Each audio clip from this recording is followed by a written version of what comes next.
The spaceport of Clara 7 was always full of life. Bright lights, strange smells, and thousands of footsteps echoing across metal floors. Ships from hundreds of planets arrived and left every hour. Voices in different languages mixed together like a storm. Deep growls from reptilian traders, musical tones from feathered diplomats, and robotic announcements from machines floating above. People hurried past each other, busy with their own lives. No one stopped to look at the small figure standing in the middle of the crowd. She was a young alien girl. Her skin was a pale shade of silver with soft blue veins faintly glowing under it. Her eyes were cloudy white, empty of sight. She was blind. She wore a thin, torn cloak that looked far too big for her small body. In her hand she held a broken walking stick. Its end cracked as if someone had stepped on it. Her head moved slightly as she listened carefully to every sound around her. "Excuse me, but please, can someone help me?" she whispered, her voice trembling like a leaf in the wind. But no one stopped. People passed by her, some glancing for a moment and then looking away. Others didn't even notice. She stood still, her breathing shaky. She did not cry, not yet. She was trying to be brave. Her name was Leora, and she was only 9 years old. She took a small step forward, her foot unsure. "I can't find my mother. Someone, please." No one answered. A group of armored soldiers walked past her, talking loudly. Someone bumped her shoulder. She stumbled but didn't fall. Her fingers squeezed the broken cane tighter. Her heart felt heavy, like it might break. 2 days. That was how long she had been here. She thought so, but time was confusing without sleep or food. She could only tell by the sounds, the ships that left in the morning, the silence before dawn, the buzz of neon lights at night. She remembered the last time she held her mother's hand. They were walking through the same market, her mother guiding her gently. Then there were loud footsteps, rough voices, and someone yanked her mother away. Her mother screamed Leora's name. And then, nothing. Silence. Empty space. She had been alone since that moment. Just when she was about to give up and sit on the cold floor, a voice spoke, not loud, not cruel, but soft and human. "Hey there. Are you okay?" Leora froze. No one had asked her that question since she got lost. She turned her head slightly toward the voice. I can't find my mother," she whispered. "Please, sir." "I can't see. I don't know where she is." The voice belonged to a human man. He wore a worn-out brown jacket and heavy boots. His hair was messy and his eyes were tired, as if he had seen too much in his life. His name was James Carter, a former soldier who had fought in too many wars. He knelt down so he could be at her height. He did not touch her. He simply asked gently, "What's your name, kid?" "Leora," she said softly, hesitant but hopeful. James noticed how her hands trembled. Her lips were dry. She looked like she hadn't eaten. Something in his heart ached. A memory of being a scared child during Earth's evacuation war returned to him. "Leora," he said quietly, "you're not alone anymore. I'm here now. I'll help you." Her cloudy eyes widened slightly. You will?" "I promise," James replied. For the first time in days, Leora's heart felt warm. Someone had finally heard her. James gently stood up and looked around the noisy market of Clara 7. Hovering ships roared above. Neon signs blinked in strange languages, and alien vendors shouted prices for glowing fruits and mechanical pets. But at that moment, his full attention was only on the small blind girl standing beside him. "Leora, is your hand okay if I hold it?" he asked softly. Leora hesitated. Her fingers trembled slightly. She had reached her hand out many times in the last 2 days, and nobody had taken it. But she slowly nodded and whispered, "Yes, I don't want to get lost again." James gently held her small hand. Her skin was cold, like moonlight touching water. He could feel how thin and fragile she was. He asked, "Do you remember anything about your mother, her name, her voice, anything?" Leora took a shaky breath. "Her name is Saren. Her voice is soft, like a lullaby." She smells like jasmine flowers. Mama always sings to me when I'm scared. Her voice cracked. But that night she screamed, and then she was gone. James's jaw tightened. He had seen soldiers taken, children crying, families broken by war. But even after everything he had witnessed, this hurt him deeply. "Don't worry," he said quietly. "We will find her. I promise." Leora turned her cloudy white eyes toward his voice. "You won't leave me like the others?" "I won't," he said. "Not now." Not ever, he looked around. Most people still ignored them.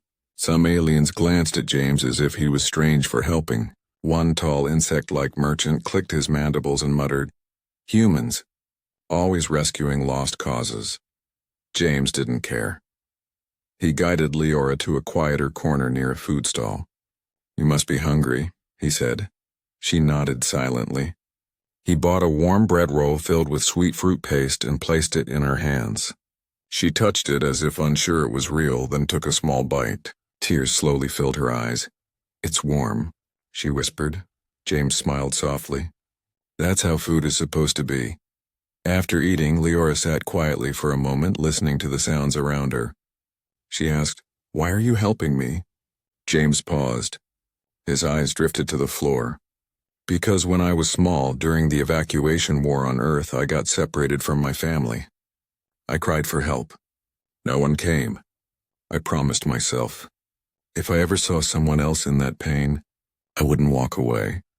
Leora didn't say anything at first. Then she moved closer and held his hand with both of hers. "Thank you," she whispered, "for seeing me when no one else did." James gently squeezed her hand back. "We should start looking. Do you remember anything else? Any sounds when they took your mother?" Leora closed her eyes. She remembered heavy boots, harsh voices speaking in a tongue she didn't understand, the sound of metal chains, and a strong smell like burning oil. "They were loud boots," she said slowly, "like soldiers but heavier. They wore armor. And I heard a symbol, like a flag with wings and fire." James felt a chill. He knew that symbol. It belonged to a group of illegal slave traders, the Crimson Talons. If they had taken Leora's mother, there wasn't much time. He stood up and gently helped her to her feet. "We'll go ask around. Someone must have seen something." Leora held his jacket tightly. Even though she couldn't see, she walked with more confidence now. Because for the first time in days, she wasn't alone. As they disappeared into the busy crowds, the sky above the spaceport turned from blue to violet.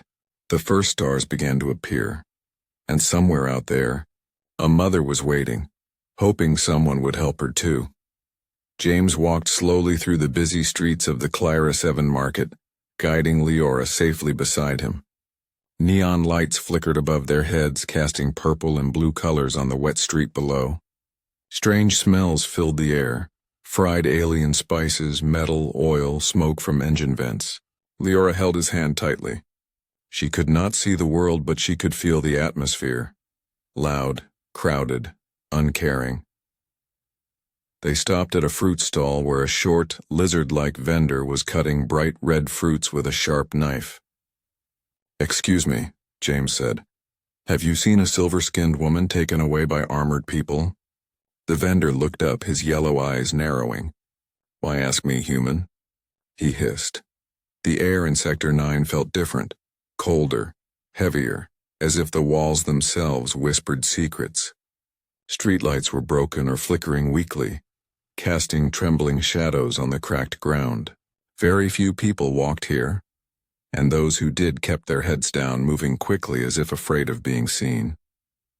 Strange graffiti marked the metal walls, symbols of gangs, warnings, and faded posters of missing people.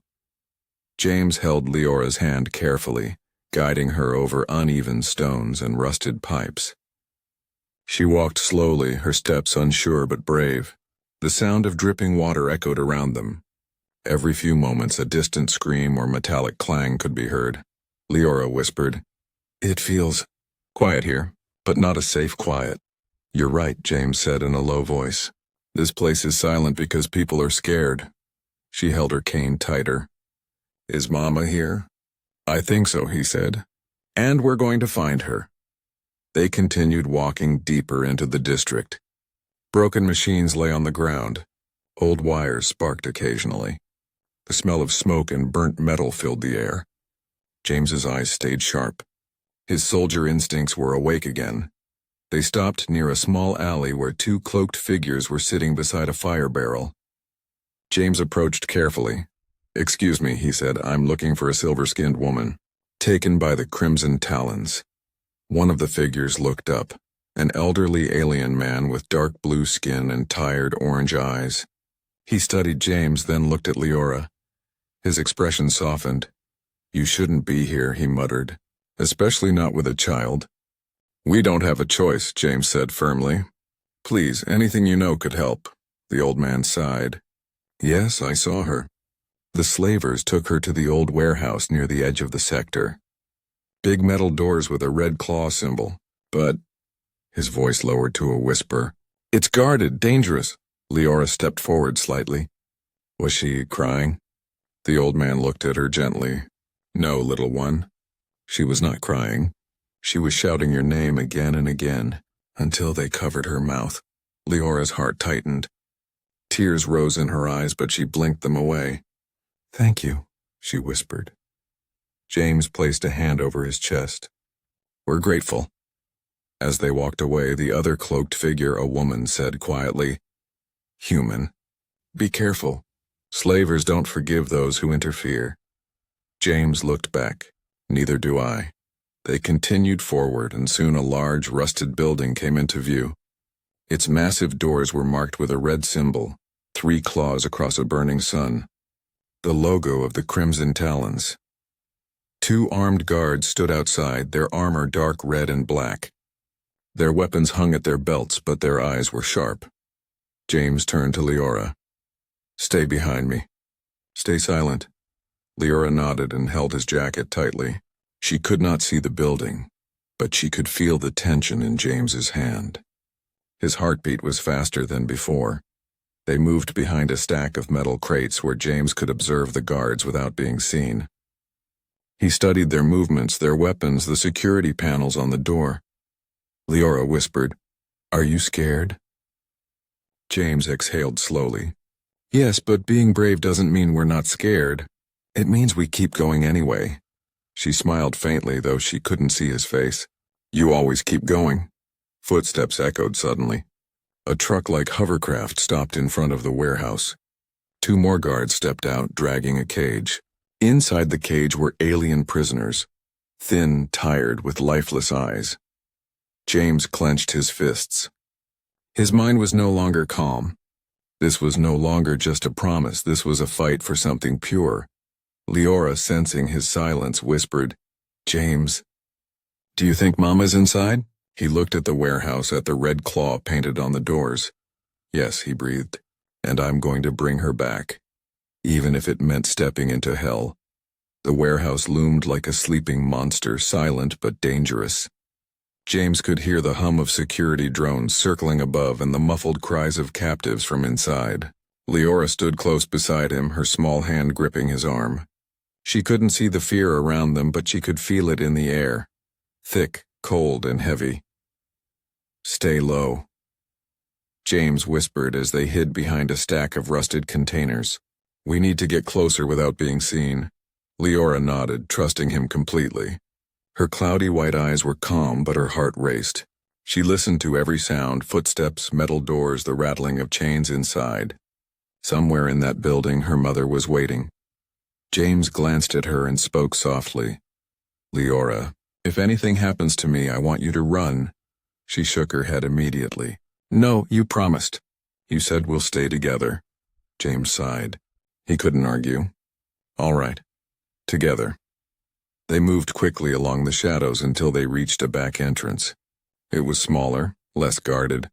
James pulled out a small hacking device from his jacket, a leftover tool from his soldier days. The device blinked with blue lights as he connected it to the door panel. "Just a few seconds," he muttered. Leora stood still, hands pressed together. She whispered something under her breath, a prayer from her planet.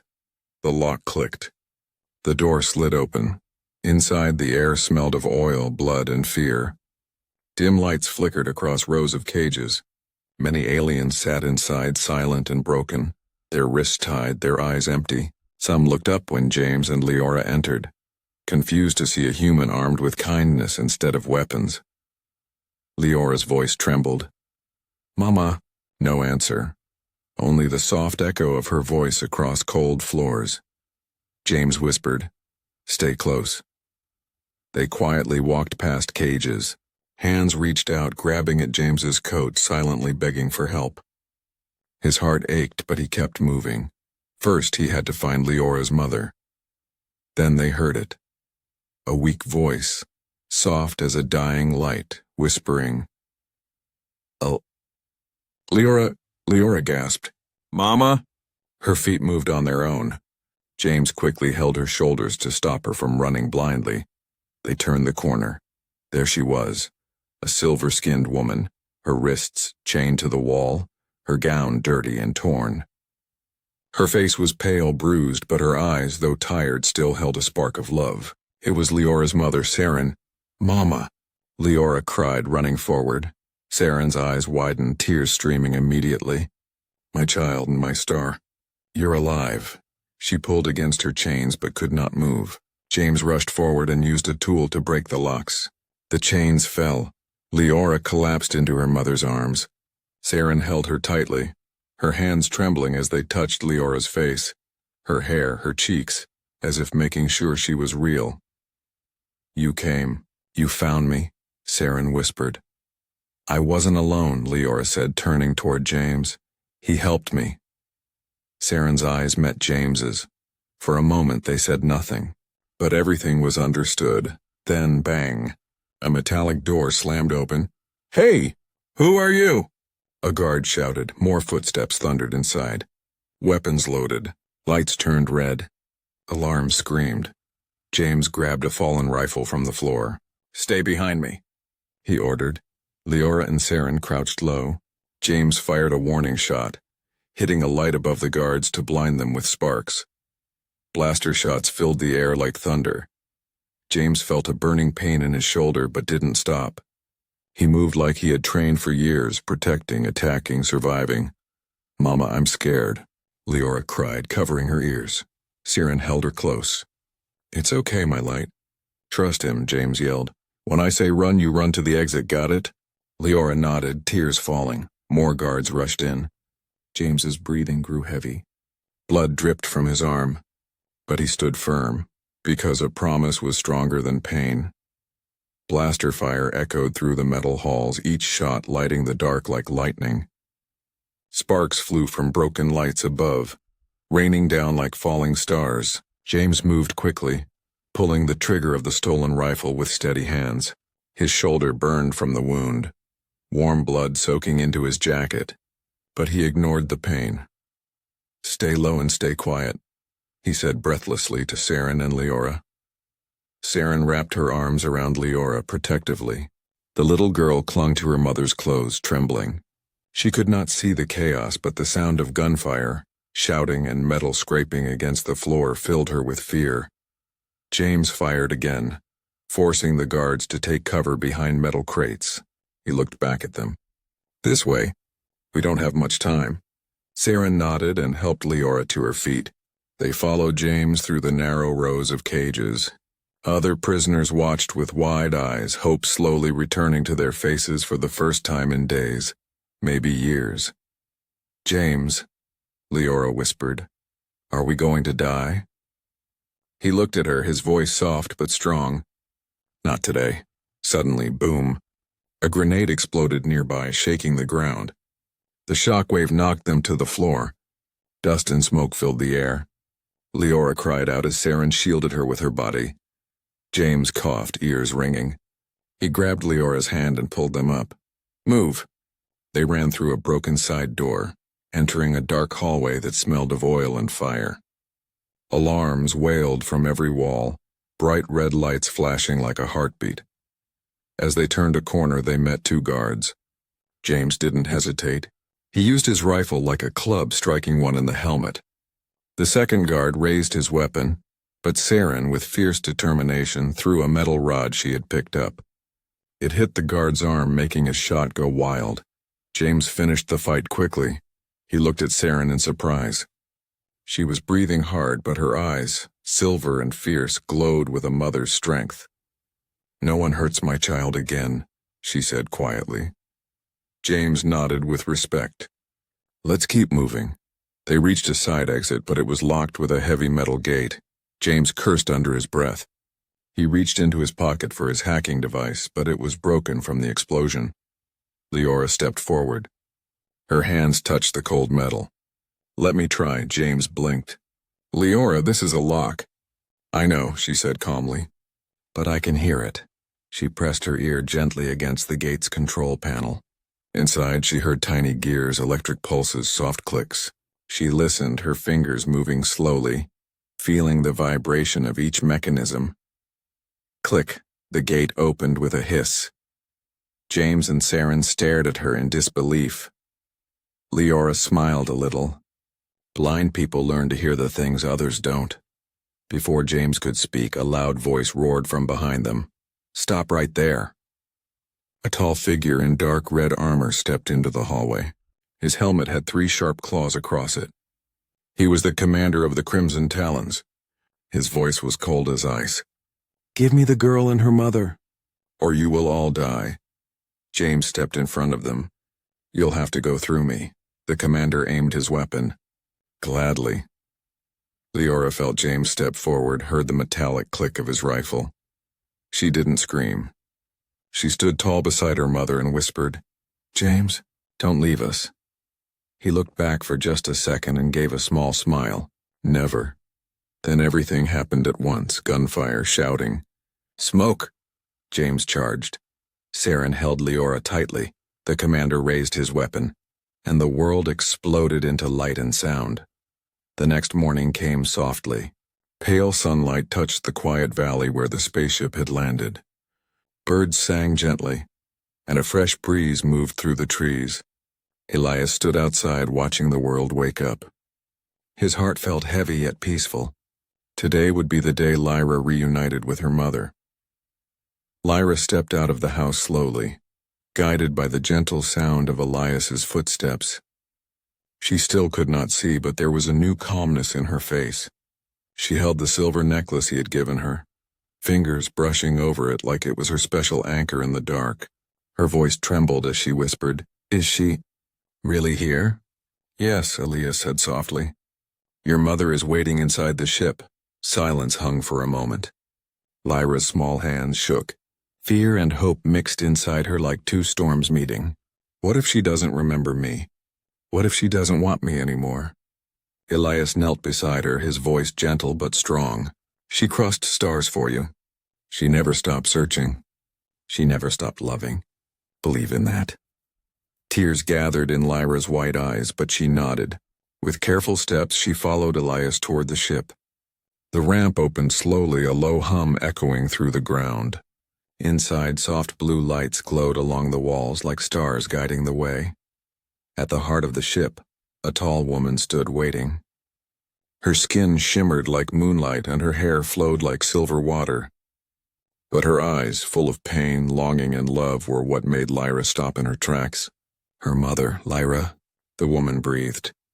The word broke in her throat like a fragile glass. Lyra stepped forward, trembling. "Mother, is it really you?" In the next moment, the woman rushed forward and fell to her knees, wrapping Lyra in her arms. She held her like she would never let go again. She shook with sobs. "My little star, I have searched every world for you." Lyra clutched her mother's clothes tightly, tears falling freely. "I thought you forgot about me. I thought I was alone." "Never," her mother whispered. "I felt your heartbeat even across galaxies." Elias stood silently at the doorway, his chest tight with emotion. He did not move. He did not speak. This moment belonged to them. Minutes passed. The ship hummed softly around them.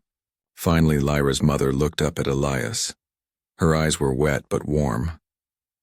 "Thank you," she said. "You saved my daughter. You cared for her when the stars did not." Elias looked down a bit shy. She saved me too. Lyra turned toward him, still holding her mother's hand. I will never forget you, Elias, she said softly. You gave me hope when I had none. He smiled, though his eyes glistened. Just promise me one thing, don't stop singing to the stars. Lyra laughed softly, wiping her cheeks. Only if you promise to listen. They shared one last quiet moment. A moment full of everything: pain, love, goodbye, and gratitude. Soon after, Lyra and her mother boarded the ship. The engines began to glow. The ramp lifted. Elias stepped back, watching with a mix of pride and heartbreak. As the ship rose into the sky, Lyra pressed her hand against the glass and whispered, Goodbye, Elias. The ship turned into a streak of light, then disappeared into the morning sky. Elias stood alone in the silence, but his heart was no longer empty. He had seen something powerful, love stronger than galaxies, kindness brighter than stars. He whispered to the sky, Safe travels, little star. And though she was far away, a soft voice seemed to answer in the wind. Thank you for helping me find home. It's her mother, James replied firmly, nodding toward Leora. Leora stood quietly, her cloudy eyes facing the vendor, her hands gripping her cane.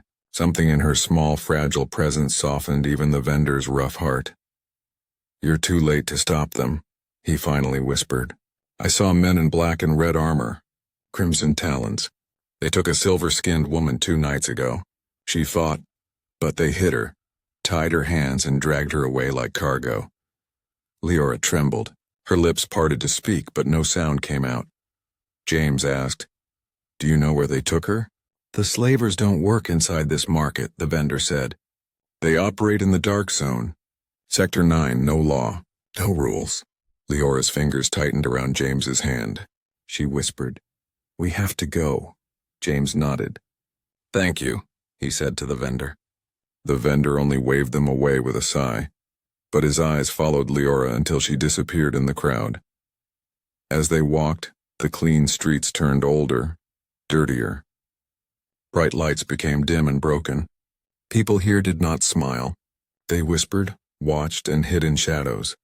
Leora asked softly, Is it night now?